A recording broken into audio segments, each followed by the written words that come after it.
I'm Anna Ross Twitchell with the Preservation Channel.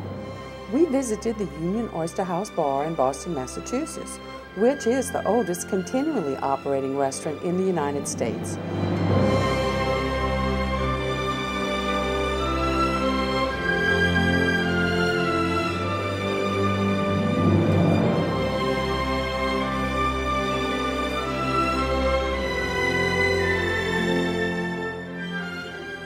Joe Milano, the president, is especially passionate about his restaurant and its distinctive history.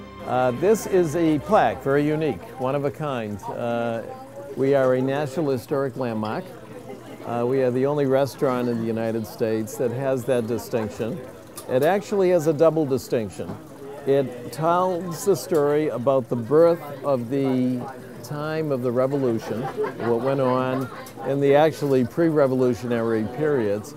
So a lot of history occurred in the building, the older building, or the original building, and then in 1826 the restaurant was opened.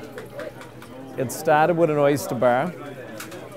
The oyster bar in parts is still original. The soapstone is, the bar itself or the facade has been changed or obviously has to be preserved and maintained. So much of what you see here is what it is.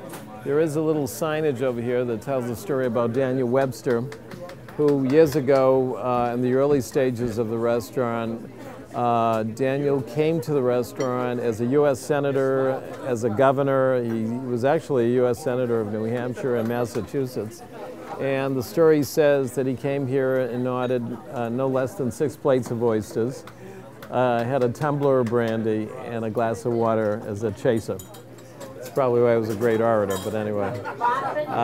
There's a lot of plaques that you'll see, a lot of stuff. We are not a restaurant that takes pictures with celebrities, except that celebrities that have come here and there's visuals that have appeared in periodicals and magazines and newspapers that reflect the Union Oyster House. You will see those plaques. You will see one of John Kennedy and John Kerry, John Kerry, when in the year that he was running for president, came here that day because that was a tradition for him.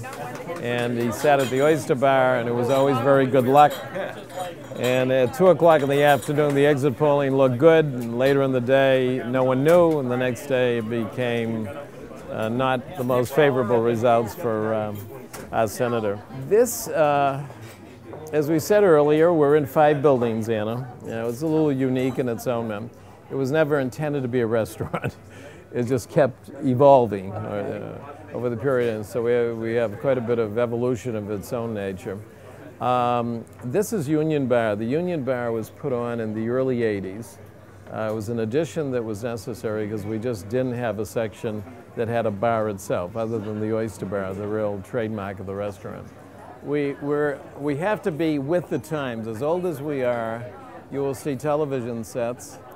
Okay, it's not a sports bar, but it's done very discreetly enough so that people will certainly appreciate what's going on. This is the appropriately given, this is called the Freedom Chair Room.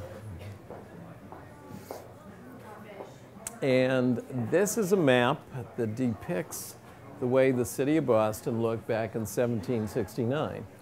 The map itself is not that old, but what it denotes is that the 16 what we call sites of the city and where they were located. And as you will see, much of this is water. And today all of that, in fact, if you're staying at the Liberty, you're staying in Back Bay water. Okay. What used to be in 1769, all landfill.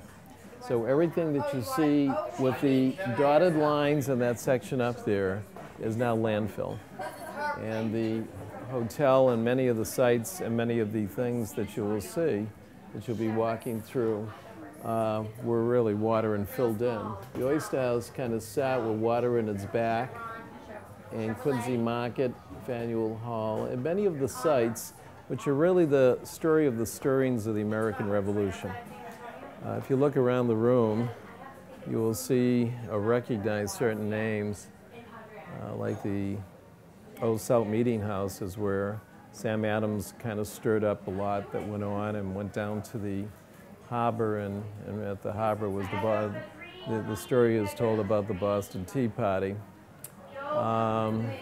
First public school in the United States, still operating as the Latin School, the Boston Latin School. Boston has a distinction of probably about 130, 140 first. Oh, how wonderful. Yeah, the police, the tea system, and so forth. This is supposedly the first woman waitress in Boston. Oh, really? Everything's first because if the restaurant was, by its own nature, the oldest, such of this is the case that a lot of first have generated from that. Yeah.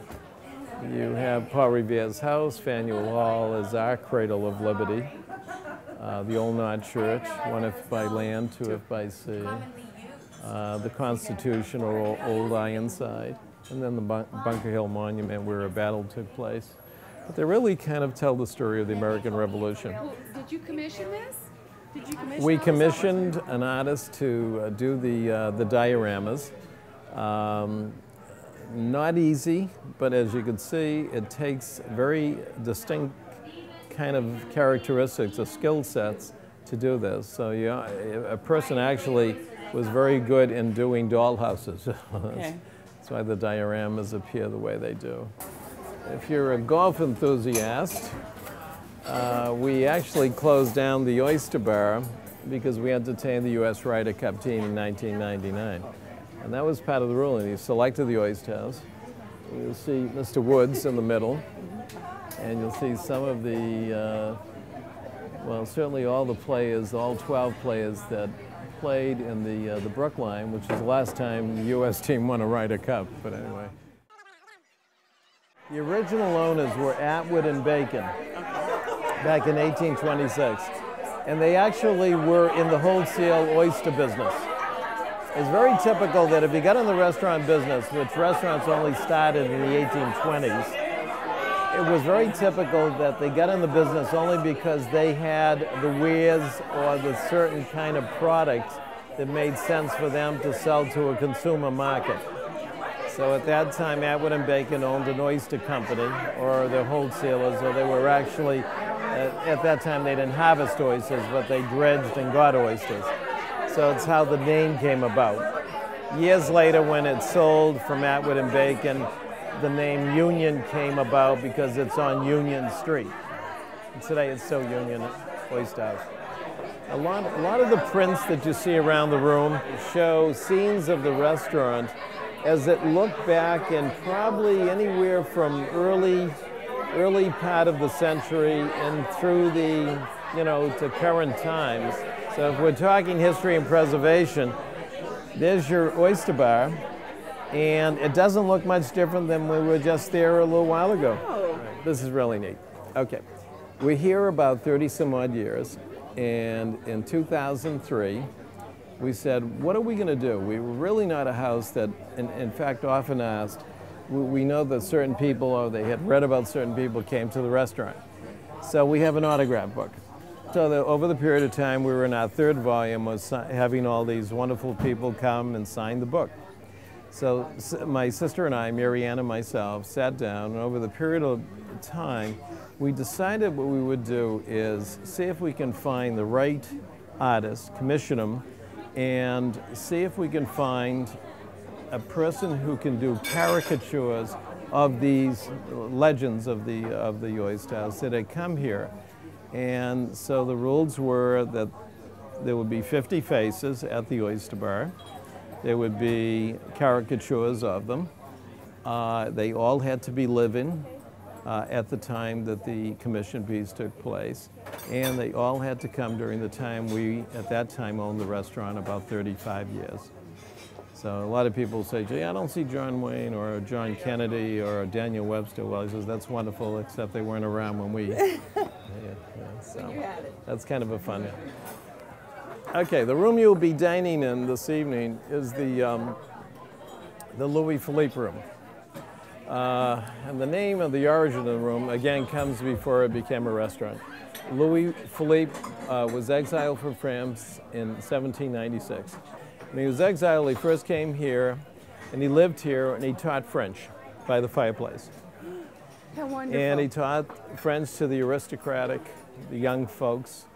And he lived in the States, or stayed in the States in different locations till about 1830. And he returned to France and was known as, then elected as Louis Philippe, the common man's king. So the story goes, the room at some point was named, or given his name, as Louis Philippe. So again, you're in the old original building. Okay, in this wall, again, different artists were commissioned to do certain works. Daniel Webster, again, the popular figure that we talked about on the Oyster Bar.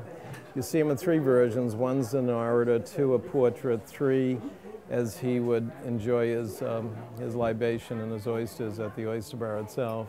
David Roth was commissioned to do these paintings. They really kind of show, again, the American Revolution. A lot of documentation and study was done, but shows how it identified with the Union Oyster House, or the building, or the location of the restaurant itself. We can walk down here because there are two notable parts here.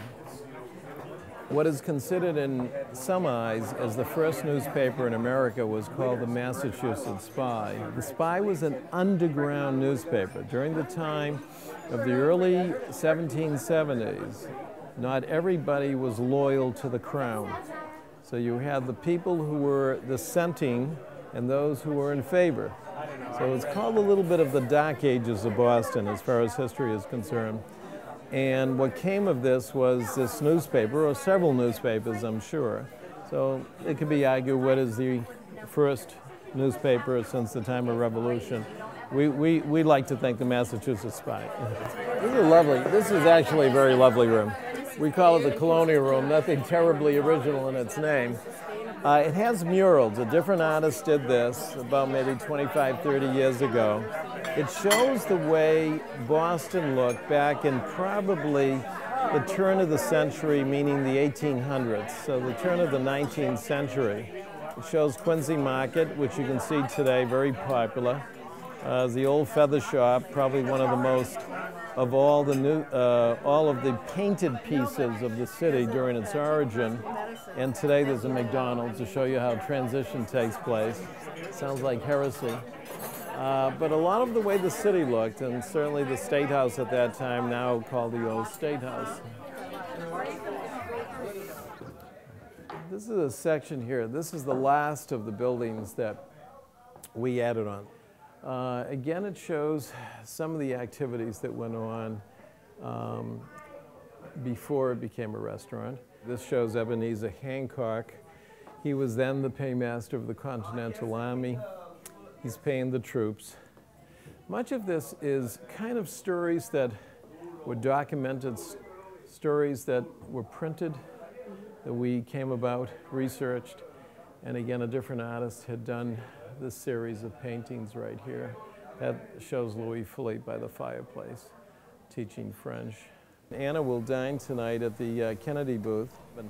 The Kennedy clan gathered in this surrounding area with these booths. Ted Kennedy was the presiding, at that time, senior member of the Kennedy family. John Kennedy came here when he was a congressman and a senator. He would sit on Sundays, spread newspapers out, known to have and enjoy a lobster stew, and he was kind of a favorite of the restaurant. He went on shortly thereafter, became our president. The booth was dedicated in 1977. The plaque is on the booth, booth 18. Much is written about the Kennedy booth. Yeah. You enjoy yourself at home, and you'll be with Kennedy.